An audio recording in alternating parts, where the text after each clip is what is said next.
Sage mode एक special jutsu है जो कि नेचर के पावर्स पर रिलाई करता है। नारुतो उन चुनिंदा लोगों में से एक है जो कि इस मोड को यूज कर सकता है। सेज मोड एक यूनिक स्टेट है जो कि नारुतो के कुछ ही कैरेक्टर्स एक्सेस कर सकते हैं अपने आसपास के नेचर के चाकरा को एब्सॉर्ब करके। ये यूजर को immense amount of chakra strength और स्पीड ग्रांट करती है। इसे बहुत ही कम लोग एक्सेस कर सकते हैं और उससे भी कम लोग इसे मास्टर कर सकते हैं। वेल हेलो, और आज इस वीडियो में हम बात करने वाले हैं उन चुनिंदा लोगों के बारे में जो इस मोड को एक्सेस कर चुके हैं और मास्टर कर चुके हैं। तो चलिए शुरू करते हैं। लॉर्ड फुकासाकु जो कि one of the eldest toad है माउंट म्योबोकू का, जिसने सेज आर्ट की सालों तक ट्रेनिंग की है। वो इतना स्किल्ड है कि वो दूसरों को ये आर्ट सिखा सकता है, जैसे कि उसने जिराया और बाद में नारुतो को सिखाया था। हालांकि फुकासाकु उन दोनों जितना स्ट्रॉन्ग नहीं है। फुकासाकु फ्रॉग कुमिते में बहुत अच्छा है। उसके गेंजुत्सु कास्ट करने की एबिलिटी की वजह से अपोनेंट्स के लिए वो और ज्यादा खतरनाक हो जाता है। अपने सेज आर्ट को यूज करके फुकासाकु 6 पाथ ऑफ पेन को एक एक्सटेंट तक रोकने में कामयाब हो गया था।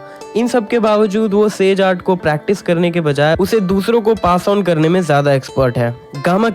गामाकीची नारुतो का समनिंग टोड एनिमल है। गामाकीची ने भी इस आर्ट को मास्टर किया है। उसने इसे कब मास्टर किया ये फैक्ट अननोन है, लेकिन जस्ट लाइक फुकासाकु गामाकीची भी इस आर्ट को पास ऑन करने में एक्सपर्ट है। 4th ग्रेड निंजा वॉर में गामाकीची ने नारुतो को ओबितो के अगेंस्ट मदद किया था अपने सेज मोड को यूज करके। जुगो नारुतो सीरीज के एनिजमेटिक क्लैंस से बिलोंग करता है। इस क्लैन के लोग ऑटोमेटिकली नेचर एनर्जी को एब्जॉर्ब करते हैं, जिसकी वजह से वो सेज मोड में एंटर करते हैं बिना किसी ट्रेनिंग के। ये एक बहुत प्रॉब्लमेटिक चीज है इस क्लैन के लोगों के लिए और जुगो के लिए भी, कि कुछ रीजंस की वजह से इस क्लैन के लोगों की कंटिन्यूअस नेचर चाकरा एब्जॉर्ब करने की वजह से वो बहुत ज्यादा रेज स्टेट में चले जाते हैं और डिस्ट्रक्शन करने लगते हैं। हालांकि अगर इसे कंट्रोल कर लिया जाए तो ये एक अमेजिंग वे है सेज मोड को एक्टिवेट करने का। ओरोचिमारू ने जुगो के बॉडी को और सेज मोड को स्टडी किया था, जिसके वजह से उसे रियोची केव के बारे में पता चला था।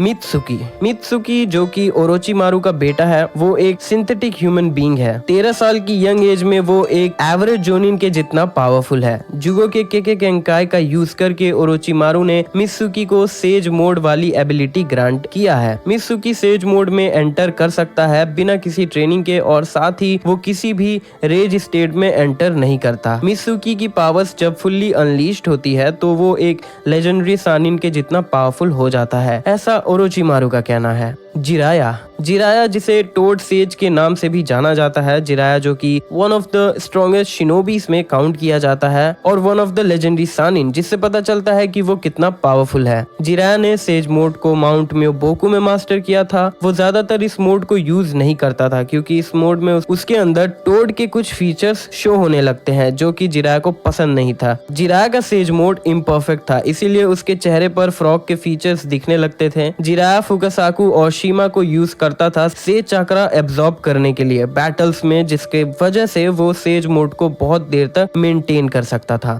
काबुतो याकुशी जो कि ओरोचिमारू के सबऑर्डिनेट्स में से एक था। अपने मास्टर के डेथ के बाद उसे समझ नहीं आता कि आगे क्या करना चाहिए, जिस वजह से ओरोचिमारू के बचे अंशों को वो खुद में एब्जॉर्ब कर लेता है, जिससे वो और ज्यादा पावर का भूखा हो जाता है और खुद में कुछ केके गेंका इंजेक्ट कर लेता है, इंक्लूडिंग जुगोस। फाइनली वो रियोची केव में सेज आर्ट की ट्रेनिंग करता है और वो अचीव कर लेता है जो ओरोचिमारू नहीं कर पाया था। काबुतो सेज मोड अटेन कर लेता है और उसके अंदर जुगो के केके गेंकाई होने की वजह से वो जितनी देर चाहे उतनी देर इस फॉर्म को मेंटेन कर सकता था। मीनाटो जो कि 4th होकागे होता है कोनोहा का, लोग उसे सदी के स्ट्रॉन्गेस्ट लोगों में से गिनते हैं। मिनाटो अपने flying thunder God release technique की वजह से जाना जाता था और उसे इस टेक्निक की वजह से ही नेम मिला था the yellow flash of the leaf. Minato भी एक परफेक्ट सेज मोड यूजर था, हालांकि वो इसे ज्यादा यूज नहीं करता था अपने फाइट्स में। मिनाटो इस फॉर्म को ज्यादा देर तक मेंटेन नहीं कर पाता था, इसीलिए वो अपनी फाइट्स में अपने स्पीड पर रिलाई करता था। हाशिरामा सेंजू कोनोहा का फाउंडर और और फर्स्ट होकागे हाशिरामा सेंजू अपने टाइम का सबसे पावरफुल और स्किल शिनोबी था। हाशिरामा अपने एक्सीलेंट निंजुत्सु स्किल और केके गेंकाई यूज करने की एबिलिटी की वजह से इतना पावरफुल था। अपने सालों की ट्रेनिंग की वजह से हाशिरामा भी सेज मोड को एक्सेस कर पाता है। इस मोड में अपने वुड रिलीज से कंबाइन होने के बाद वो आसानी से नाइन टेल्स और मादारा उचिहा दोनों को एक साथ टक्कर दे पाता था और हरा भी देता है। नारुतो उजुमाकी, नारुतो जिसे strongest shinobi of all time के रूप में लोग जानते हैं, जो चाइल्ड ऑफ द प्रोफेसी है। सालों की ट्रेनिंग और मेहनत से नारुतो ने कई सारी टेक्निक्स और मोड्स अचीव किए, जिसमें सेज मोड भी आता है। माउंट म्योबोकू में फुकासाको के अंडर ट्रेनिंग करते हुए नारुतो ने सेज मोड को अटेन किया था बहुत ही कम वक्त में। पहली बार यूज करने पर नारुतो को इसे मेंटेन करने में दिक्कत आता है, बट परफेक्ट जिनचुरिकी बनने के बाद नारुतो इस मोड को जितने देर चाहे उतने देर तक मेंटेन कर सकता था। नारुतो ने 6 पाथ सेज मोड भी अचीव किया था, जो कि हागोरोमो ओसुसोकी ने उसे ग्रांट किया था। इस सेज मोड की वजह से नारुतो और भी ज्यादा